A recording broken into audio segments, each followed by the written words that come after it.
This morning we're going to go over where we are with this Cal 40 project for Fred, since he's out of town and hasn't been here for quite a while.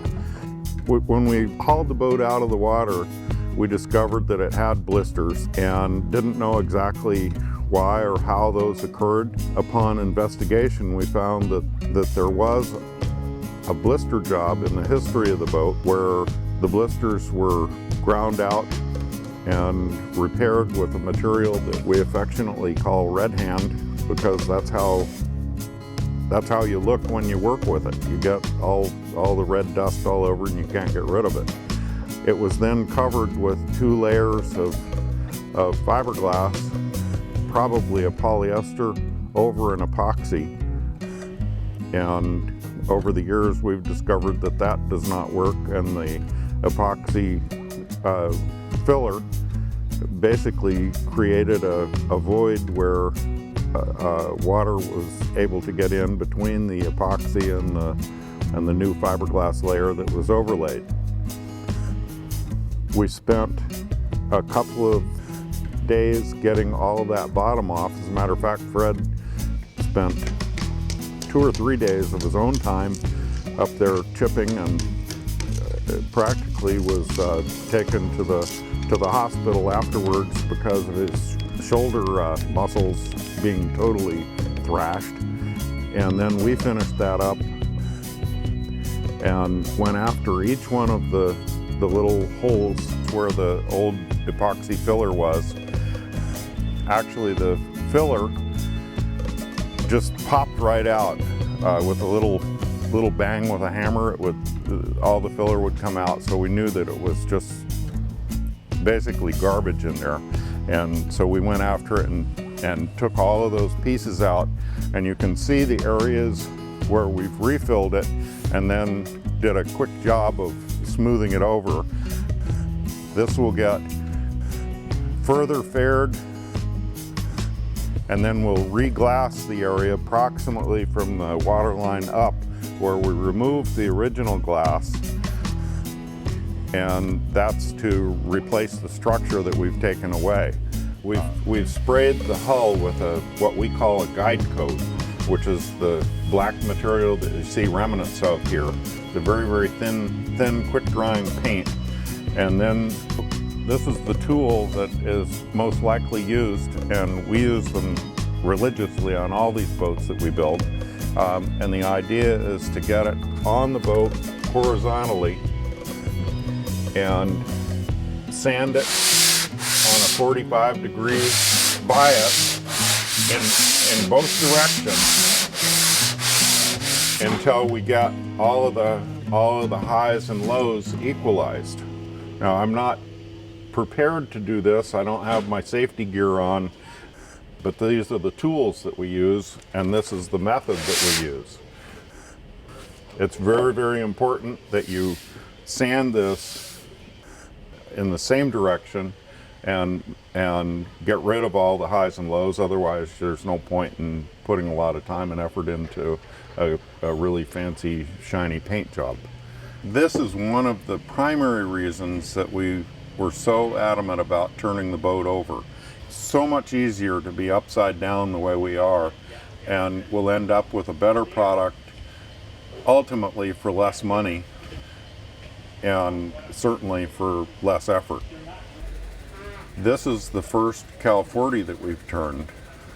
This 40 was a little bit of a logistic nightmare because we can't take the keel off.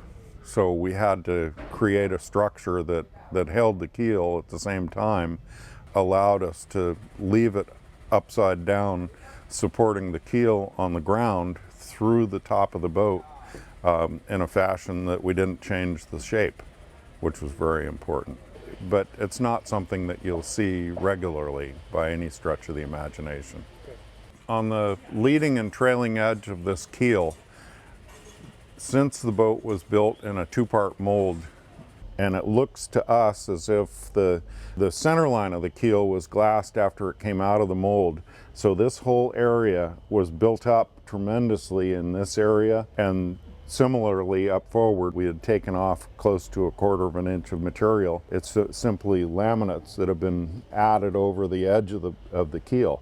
There wasn't a whole lot of effort put into fairing both the leading and trailing edge. It was just to make it smooth and probably get the boat out the door and delivered. So when we first started looking at the keel, we put straight edges along here, just kind of loosely holding them, and we found dips and hollows all the way along here. We have a keel that is not fair, and it's very similar to an airplane wing that's not straight. All of that amounts to drag and improper shape. So when we rolled the boat over, Jim Antrim, the naval architect, looked at the keel and said that shape doesn't look right. And he got the original lines drawing, digitized those, and created the templates that we use to make the keel straight and less drag. So while it's important from our standpoint to present a final product that really looks sharp, the real behind the scenes reason that we smooth these boats out to the point where we do is a performance issue.